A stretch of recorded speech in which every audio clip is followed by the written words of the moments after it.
जय हिंद दोस्तों। कैसे हैं आप लोग? सभी लोग स्वस्थ होंगे। अपना स्वास्थ्य का ध्यान रखते हुए हम लोग पढ़ाई करेंगे। तो जैसा कि मैंने पिछले वीडियो में बताया था कि आज मैं आपके सामने नेक्स्ट चैप्टर की शुरुआत करूंगा। वो नेक्स्ट चैप्टर आप समझ ही गए होंगे। जी हाँ, जैसा कि आपको स्क्रीन पे दिख रहा है, एटम। आज हम लोग एटम की बात करेंगे। आप जानते हैं ना एटम कितना बड़ा होता है? इतना बड़ा बहुत मैंने बता दिया। बहुत ही छोटा साइज ऑफ एटम पता है कितना होता है? या जिसको जिसको पता है ना, जल्दी से कमेंट में आंसर दे दीजिए। देखता हूं कितने लोगों को पता है साइज ऑफ एटम कितना होता है। ठीक है, मैं आंसर बता दे रहा हूं, आप लोग लेकिन ईमानदारी से कमेंट में आंसर जरूर दीजिए कि साइज ऑफ एटम कितना होता है। तो यहां पे अगर मैं आपको बताऊं साइज ऑफ एटम, ये होता है आपका भैया 10⁻⁻10 मीटर का। ठीक है, एटम न्यूक्लियस ही तो आपने बहुत पहले से पढ़ा है।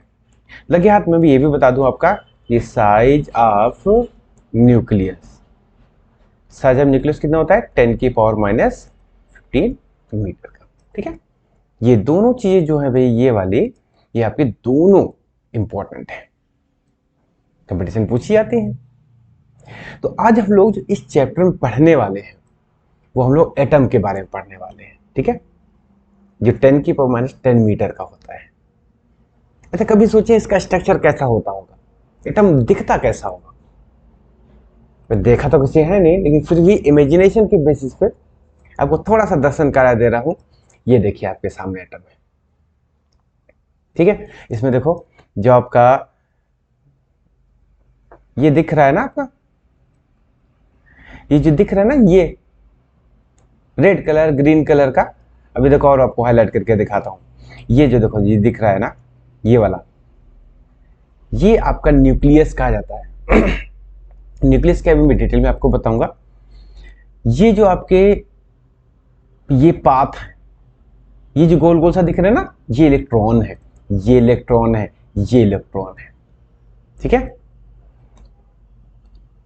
यहां पे ये इलेक्ट्रॉन, ये इलेक्ट्रॉन, ये इलेक्ट्रॉन, और ये जो बीच में बना है गोल गोल सा, यही होता है न्यूक्लियस। न्यूक्लियस के चारों तरफ इलेक्ट्रॉन क्या करते हैं? घूमते रहते हैं। तो उस न्यूक्लियस और इलेक्ट्रॉन का पूरा कॉम्बिनेशन क्या कहलाता है? एटम कहलाता है। हमको उस एटम के बारे में पढ़ना है कि एटम के बारे में बताया किसने, इसके कितने मॉडल आए। ठीक है, ये सब हमको बारे में पढ़ना है। स्टार्ट करके किया जाए ना, चलिए स्टार्ट करते हैं। तो सबसे पहले जो मॉडल आया, जो आपकी स्क्रीन पर दिख रहा है, वो है आपका भैया थॉमसन्स मॉडल ऑफ एटम। बहुत इंटरेस्टिंग मॉडल है ये। जब तब की बात है जब भैया साइंस ज्यादा डेवलप नहीं हुई थी, धीरे धीरे काम चल रहा था। तो उन्होंने कहा, एक मॉडल दिया एटम का कि हाँ एटम ऐसा हो सकता होगा। उन्होंने क्या दिया था पता है? उन्होंने कहा कि जो एटम है वो पूरे एटम में पॉजिटिव एंड नेगेटिव चार्ज जो होते हैं वो यूनिफॉर्मली डिस्ट्रीब्यूट होते हैं, यूनिफॉर्मली बटे हुए होते हैं। ये अगर इसकी बात करूं तो प्लस माइनस इस तरीके से पूरे में यूनिफॉर्मली बटे होंगे। ठीक है, एक जगह नहीं रहते, कोई चार्ज एक जगह नहीं है, और सब चार्ज बराबर बराबर तरीके से सब जगह बटे हुए हैं। इन्होंने अपने मॉडल को एग्जाम्पल के तौर पर किसका दिया था पता है? Watermelon model. तरबूज देखे ना, सबने तरबूज देखा होगा, नहीं देखा दिखाता हूं। देखो ये आपका तरबूज, देखा? मजा आ रहा ना? तो ये जो एटम है आपका, इसको थोड़ा सा आपको ले जैसे दिखाते हैं। ये जो आपका देखिए एटम मॉडल, उनके अकॉर्डिंग, थॉमसन मॉडल के अकॉर्डिंग ये जो दिया कि प्लस जो है और माइनस जो चार्जेस हैं, प्लस और माइनस पूरे एटम में यूनिफॉर्मली बटे हुए हैं। जैसे तरबूज वाला देखो जरा, ये जो आपका जो रेड कलर का दिख रहा है ना, वो पॉजिटिव चार्ज हो गया, और जो ये बीज दिख रहे हैं ना, ये हो गया इलेक्ट्रॉन। तो उन्होंने ये कहा था कि पूरे एटम में आपके जो इलेक्ट्रॉन और प्रोटॉन है, मतलब पॉजिटिव चार्ज और निगेटिव चार्ज यूनिफॉर्मली बटे होते हैं। और उन्होंने अपने मॉडल की जो तुलना करी वो ना किससे की, वाटरमेलन से करी, इसलिए इसके मॉडल को भैया हम लोग वाटरमेलन मॉडल बोलते हो। ठीक है, इनके मॉडल में फिर कुछ दिन तक मॉडल चला ये, इनके बाद में फिर इनके मॉडल में कमियां भी आई। एक साइंटिस्ट थे भाई रदरफोर्ड, नाम सुना होगा सभी ने, उन्होंने अपना एक्सपेरिमेंट किया और उस एक्सपेरिमेंट का जो रिजल्ट आया, उसका रिजल्ट भाई थॉमसन भाई साहब एक्सप्लेन ही नहीं कर पाए। क्यों? क्योंकि थॉमसन मॉडल तो कुछ अलग ही कह रहा था और रिजल्ट कुछ अलग ही बताया। लेकिन अब है क्या कि एक्सपेरिमेंट तो कभी झूठ नहीं बोल सकता, इसलिए थॉमसन ने भाई उसको एक्सप्लेन नहीं कर पाए। तो क्या ऐसी चीज थी जिसका थॉमसन एक्सप्लेन नहीं कर पाए? तो अब हम लोग जो नेक्स्ट होगा रदरफोर्ड का मॉडल, उस पर थोड़ा डिस्कस कर लेते हैं। रदरफोर्ड का अल्फा स्कैटरिंग एक्सपेरिमेंट। इस एक्सपेरिमेंट के जरिए उन्होंने प्रूफ करना चाहा, एटम के मॉडल को और थोड़ा सा फाइन करना चाहा। तो इनका मॉडल क्या था? ये मॉडल आपके सामने रहा। अब इसको थोड़ा अच्छे से समझ लेते हैं। यहां पे ये आपका जो दिख रहा है ना, ये सोर्स है एक भैया अल्फा पार्टिकल का, एक ऐसा सोर्स जो अल्फा पार्टिकल को एमिट कर सके। और उसके बाद ये जो ब्रेक है लेड, ये शीशे की ब्रेक होती है। लेड की यहाँ पे लेड जो होता है ना, ये इधर रख देते हैं, इधर रख देते हैं। यहाँ पर लेड की ईंटें रखी हुई हैं, लेड का यहाँ पे एक दीवार जैसे रखी हुई। इसका मतलब यह है कि अब अल्फा पार्टिकल इधर से नहीं जा सकता, यहाँ से नहीं जा सकता। अब आप सोच रहे होंगे, क्वेश्चन ये आप मन में आ रहा होगा कि यहाँ पे लेड की ही क्यों लिए? क्योंकि भाई आपको पता होगा रेडियो एक्टिव एलिमेंट्स के बारे में। ऐसे एलिमेंट जिनका एटॉमिक नंबर 90 के अबव होता है, वो अपने अंदर से अल्फा, बीटा, गामा, ये 3 टाइप के पार्टिकल्स निकालते रहते हैं। क्योंकि 90 के ऊपर जब इनका एटॉमिक नंबर हो जाएगा तो अनस्टेबल हो जाते हैं, और स्टेबल में हर चीज जाने की कोशिश करता है। तो स्टेबल में जाने के लिए अल्फा, बीटा, गामा पार्टिकल निकालते रहते हैं। तो कब तक निकालते हैं? जब तक वो लेड में कन्वर्ट नहीं हो जाते। इसलिए अल्फा पार्टिकल की चारों तरफ इधर उधर क्या कर देते हैं, हम लेड रख देते हैं। लेड से बनी हुई दीवारें खड़ी कर देते हैं, जिससे क्या करता है, वो रुक जाती है। और ये सीधी बीम जा करके सीधी, देखिए सीधी जा रही है, सीधी जा रही है, और कहां पे टकराती है? ये जो आपकी गोल्ड फाइल बनी हुई है, ये जो आपकी गोल्ड फाइल बनी है, इस पे टकराती है। इसकी भी थिकनेस पता है भैया, 10⁻⁸ मीटर की इसकी थिकनेस होती है। और इस पे टकराती हैं, और ये जो आपकी कर्वेचर टाइप में दिख रहा है ना, ये जिंक सल्फाइड की स्क्रीन होती है, जिसपे अल्फा पार्टिकल पड़ता है और चमक उत्पन्न होती है। ये उनका एक्सपेरिमेंट था। ठीक है, और ये जो आपका लगा हुआ ये डिटेक्टर, क्योंकि हम चमक देखेंगे कैसे, डिटेक्टर से डिटेक्ट किया जाता है। और ये जो आपका फाई है, इसको बोलते हो स्कैटरिंग एंगल। इसको क्या बोलते हो भैया? स्कैटरिंग एंगल बोलते हो। राइट है। अब जब एक्सपेरिमेंट हुआ, इन्होंने परफॉर्म किया, तो हो गया एक्सपेरिमेंट उनका। जब उन्होंने एक्सपेरिमेंट किया, जो भैया रिजल्ट निकला, वो बड़ा अजीबोगरीब रिजल्ट निकला। क्या? देखो भाई, जो उन्होंने रिजल्ट दिया, जो रिजल्ट उनको मिला, देखो ये न्यूक्लियस हमारा है, ये न्यूक्लियस है, गोल गोल जैसे न्यूक्लियस हो गया। देखा कि इसमें से कुछ जो पार्टिकल है, जो मैक्सिमम पार्टिकल, कुछ पार्टिकल तो सीधे पास हो जा रहे हैं, कुछ पार्टिकल तो हमारे देखिए सीधे पास हो जा रहे हैं, कुछ पार्टिकल ये आपके इधर डेविएट हो रहे हैं, और कुछ पार्टिकल इधर डेविएट हो गए, और कुछ पार्टिकल पीछे लौट गए। तो इसका उन्होंने मतलब नहीं जान पाए। इसी का मतलब जब रदरफोर्ड थॉमसन से पूछा गया तो वो एक्सप्लेन नहीं दे पाए। फिर रदरफोर्ड ने अपना दिमाग लगाया। देखो भाई, अल्फा पार्टिकल पे कैसा चार्ज होता है? पॉजिटिव होता है। अल्फा पार्टिकल पीछे के लौट जा रहे हैं, कुछ अल्फा पार्टिकल पीछे के लौट जा रहे हैं। इसका मतलब क्या हुआ? कोई चीज जो है जो उस अल्फा पार्टिकल को क्रॉस नहीं होने दे रही है। कौन चीज होगी? अल्फा को कौन रोक सकता है?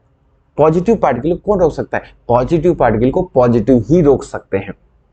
तब रदरफोर्ड के मन में दिमाग आया, कि ख्याल आया कि नहीं, जो थॉमसन ने बताया था कि पॉजिटिव चार्ज पूरे में बटा हुआ है, यूनिफॉर्मली बटा हुआ है, यूनिफॉर्मली नहीं बटा है। पॉजिटिव चार्ज पूरे एटम में ना बटा करके छोटी सी जगह में कॉन्सेंट्रेट रहता है। उस छोटी सी जगह भाई, छोटी सी जगह को क्या कहा गया भैया? न्यूक्लियस नाम दिया। उस छोटे से पार्ट को न्यूक्लियस नाम दिया, ये न्यूक्लियस है। उन्होंने कहा कि छोटी सी जगह में पॉजिटिव चार्ज रखा होता है, और जब इस पॉजिटिव चार्ज के सामने, इसको देखो सर इस तरीके से दिखाते हैं, जब इस पॉजिटिव चार्ज के सामने ये कोई पार्टिकल आता है तो क्या करता है? उसको पीछे रिपेल कर देता है, आगे नहीं जाने देता। उससे थोड़ी दूरी पे जब कोई जाता है तो उसको इधर की ओर भगा देता है। और इस पॉजिटिव चार्ज से जितनी दूरी बढ़ते जाओगे उतना ही उस पर असर कम होता चला जाता है। तभी देख रहे हो ना, ये वाली जो लाइन है बिल्कुल सीधे जा रही है, ये वाली लाइन के इधर हट गई है, ये वाली लाइन जो बिल्कुल सीधी में वापस ही लौट गई है। ठीक है, इसका मतलब ये हुआ कि न्यूक्लियस की जो सीध में, जैसे ये न्यूक्लियस है, इसकी सीध में जो आएगा वो वापस लौट जाएगा, और जो इस न्यूक्लियस से थोड़ा ऊपर जाएगा वो अपने रास्ते से भटक जाएगा। ठीक है, अब न्यूक्लियस का साइज तो मैंने आपको बताया था, न्यूक्लियस का साइज कितना होता है? 10⁻⁻15 मीटर का होता है। मतलब मोस्टली एक या दो पार्टिकल ऐसे होंगे जो अपने पाथ को रिट्रेस कर देंगे, जैसे इधर से आ रहे थे और वापस इधर ही लौट गए। ठीक है, तो उन्होंने अपने इस एक्सपेरिमेंट को एक ग्राफ के जरिए और एक्सप्लेन किया। कौन सा ग्राफ था भैया? इस ग्राफ के जरिए। अब इस ग्राफ में देख रहे हो भैया कि नंबर ऑफ स्कैटर्ड पार्टिकल इस एक्सिस पे है, और आपके जो स्कैटरिंग एंगल है वो आपके इस एक्सिस पे है। जो आपका ग्राफ है ये आपका भैया देखो ग्राफ, ये इस तरीके से इधर की ओर धीरे धीरे धीरे धीरे क्या हो रहा है? घटता जा रहा है। ध्यान दीजिएगा ग्राफ पे, ये ग्राफ धीरे धीरे घट रहा है, मतलब धीरे धीरे स्कैटरिंग एंगल बढ़ रहा है। अगर ग्राफ से अच्छे से रीड करो, ग्राफ में देखने से पता चल रहा है कि यहां पर ये देखो, यहां पर जो, अगर हम इसको थोड़ा सा डॉट करके नीचे बढ़ाएं, यानी कि यहां पर जिस एंगल, यहां पर मैक्सिमम पार्टिकल है, देखिए 10⁻7 अल्फा पार्टिकल निकल रहे हैं, लेकिन उस समय स्कैटरिंग एंगल कितना भैया? बहुत कम है। मतलब वो पार्टिकल अपने रास्ते से बहुत कम हट रहे होंगे। थोड़ा सा स्कैटरिंग एंगल आपको एक्सप्लेन कर दें अच्छे से। देखिए ये पार्टिकल सीधा जा रहा है और एक पार्टिकल जो है वो ऐसे चला गया। अब इसको थोड़ा सा डॉट डॉट करके आगे बढ़ाते हैं, तो ये जो भैया थीटा हुआ ये वाला, यही होता है स्कैटरिंग एंगल। अब देखो ये तो सीधा चला गया, यहाँ तो कोई स्कैटरिंग एंगल हुआ नहीं। अब देखो जरा, ये पार्टिकल ऐसे गया और इसने क्या किया? अपने पाथ को रिट्रेस कर दिया। तो यहाँ पे क्या बना? ये सीधे जा रहा था, वापस लौट गया, मैक्सिमम हो गया, यानी कि लगभग 180 डिग्री का एंगल बन गया। तो यानी कि जब हम न्यूक्लियस से, अब ध्यान से समझना जरा, जब हम न्यूक्लियस से धीरे धीरे पास में आएंगे, पाथ में डाइवर्जन बढ़ेगा, मतलब थीटा धीरे धीरे बढ़ता है। तो इसीलिए लो एंगल पर ज्यादा अल्फा पार्टिकल निकलते हैं और हायर एंगल पर धीरे धीरे पार्टिकल कम होने लगते हैं। क्यों? क्योंकि अल्फा पार्टिकल भाई, न्यूक्लियस का साइज कितना? 10⁻⁻15 मीटर का, और इतने छोटे में जैसे जैसे धीरे धीरे आते जाते हैं उनका अपना पाथ बहुत चेंज होता जाता है, यानी कि धीरे धीरे धीरे धीरे थीटा बढ़ता चला जाता है। जब थीटा बढ़ेगा तो नंबर ऑफ पार्टिकल्स जो स्कैटर हुए हैं वो कम होते चले जाते हैं। यही ग्राफ आपको, जो ग्राफ दिख रहा है ना आपको भैया, ये ग्राफ वही दिखा रहा है कि जैसे जैसे स्कैटरिंग एंगल इधर की ओर बढ़ रहा है, वैसे वैसे आपके जो नंबर ऑफ स्कैटर्ड पार्टिकल है वो क्या हो रहे हैं? डाउन हो रहे हैं। ठीक है, तो यही इन्होंने अपनी थ्योरी के बेसिस पे बताया। ठीक है, आई थिंक ये पूरा को क्लियर हो गया होगा कि कैसे उन्होंने अल्फा एक्सपेरिमेंट किया, और अल्फा एक्सपेरिमेंट में जो रिजल्ट मिले उसको कैसे उन्होंने एक्सप्लेन किया। इन्होंने ही न्यूक्लियस वर्ड की यूज किया। ठीक है, अब हम लोग नेक्स्ट चलते हैं। नेक्स्ट आपका एक छोटा सा टॉपिक है इंपैक्ट पैरामीटर। ज्यादा कोई खास नहीं है, इसको हम एक फिगर से जरिए एक्सप्लेन कर सकते हो। यहां पर ये आपका न्यूक्लियस है, वही फिगर है जो मैंने अभी पिछले आपको बताया था। ये जो परपेंडिकुलर डिस्टेंस है ये है प्रिंसिपल एक्सिस, न्यूक्लियस की सीधी लाइन में, जो इसको प्रिंसिपल एक्सिस बोलते हो। ये जो डिस्टेंस है ये वाली, इसी को बोलते हो भैया इंपैक्ट पैरामीटर। इसको स्मॉल p से प्रेजेंट किया जाता है। अब थोड़ा देखो मैं इसको कैसे एक्सप्लेन करता हूं। ये न्यूक्लियस की प्रिंसिपल एक्सिस, ये पार्टिकल जा रहा है तो दोनों के बीच में जो परपेंडिकुलर डिस्टेंस है वही इंपैक्ट पैरामीटर कहा जाता है। अब ये इंपैक्ट पैरामीटर जितना कम होगा स्कैटरिंग एंगल उतना ही ज्यादा होगा। क्या बोल सकते हैं? ध्यान से समझिए थोड़ा सा। इंपैक्ट पैरामीटर कम होने का मतलब क्या है? वो पार्टिकल न्यूक्लियस के उतना ही पास में है, वो पार्टिकल न्यूक्लियस के उतना ही पास में है। जितना न्यूक्लियस के पास में होगा न्यूक्लियस का उस पर असर उतना ही ज्यादा होगा, और न्यूक्लियस का असर जितना ज्यादा होगा वो पार्टिकल उतना ही अपने रास्ते से हटेगा। राइट ना? अब देखो जरा, यहां पे अगर मैं इस पार्टिकल को गुजारूं, ये पार्टिकल सीधा जाएगा, सीधा। क्यों? क्योंकि ये जो डिस्टेंस है ये इंपैक्ट पैरामीटर क्या है? बहुत ज्यादा है।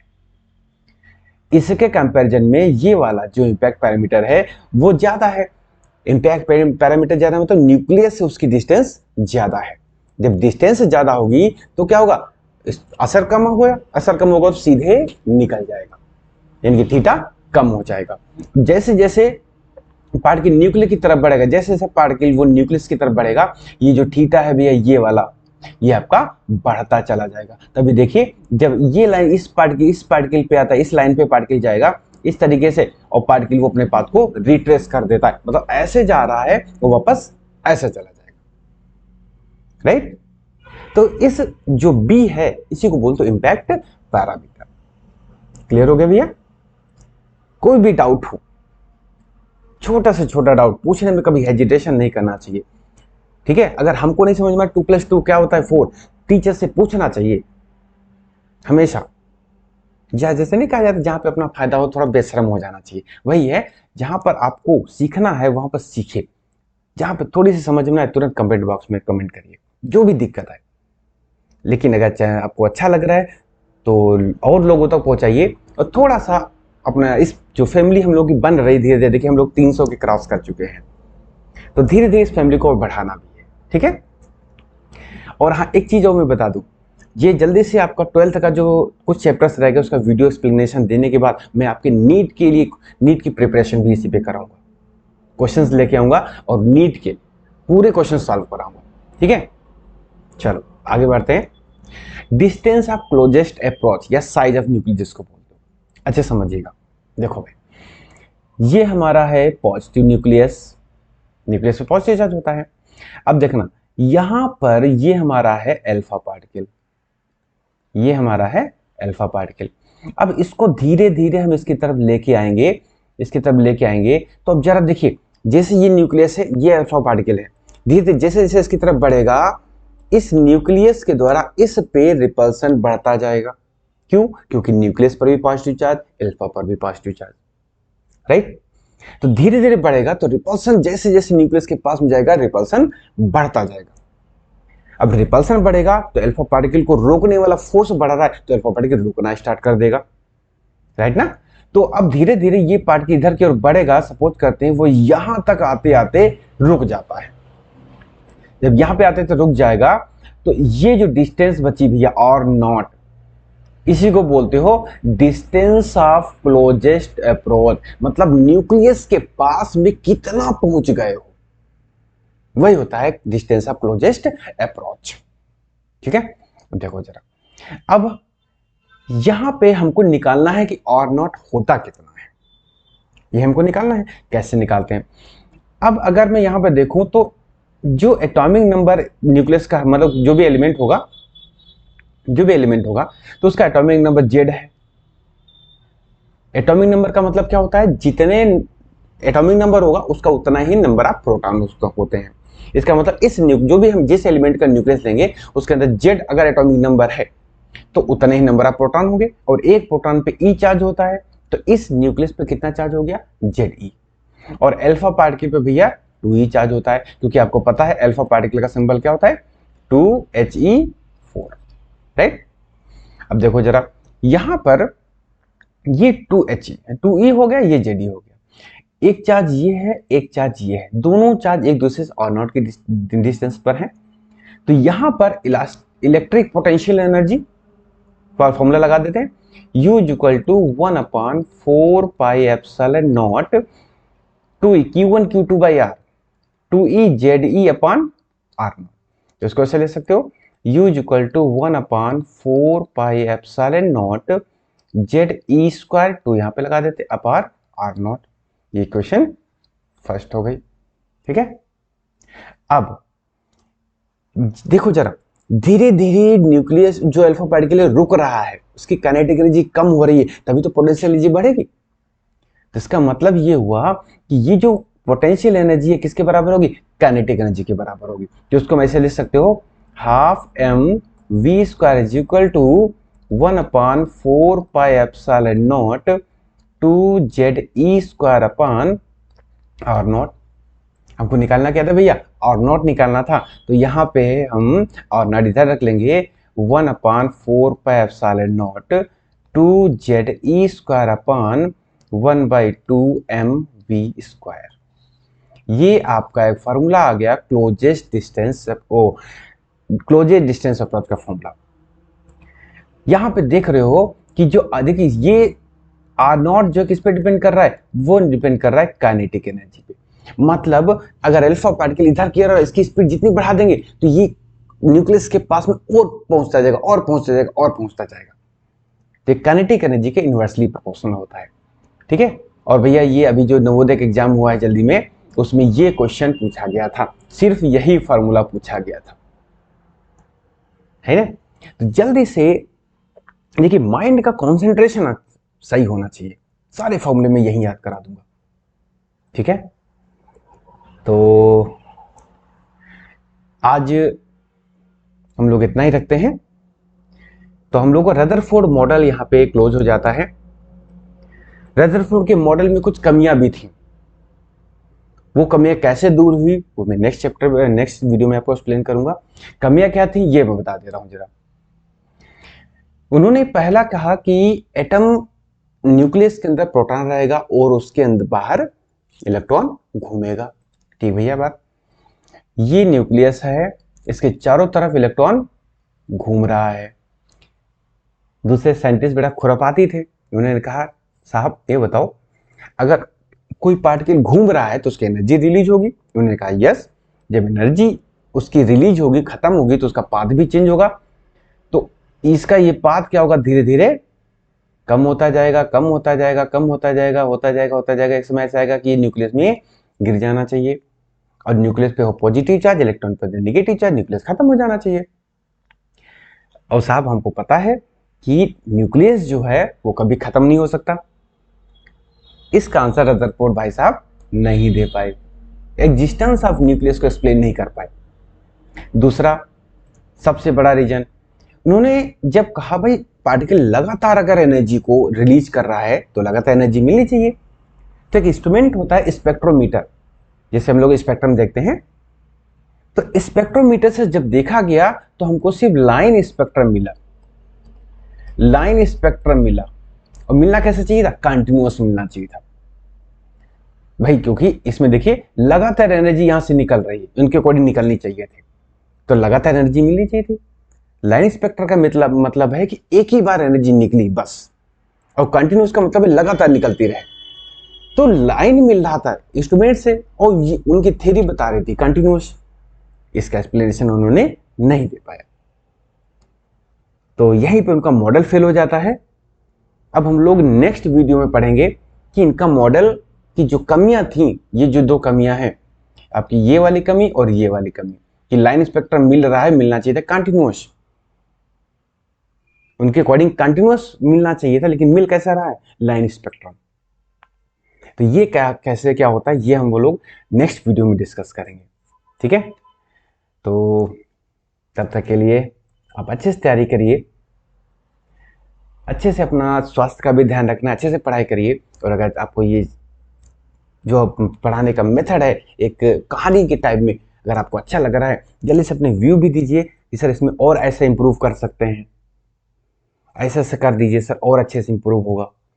और लोगों तक चैनल को पहुंचाइए जिससे सब लोग बेनिफिट हो सके। ठीक है, तो इसी के साथ फिर मिलते हैं जल्दी से नेक्स्ट वीडियो में। तब लोग अच्छे से तैयारी करिए, अपना ख्याल रखिए, टेक केयर, जय हिंद।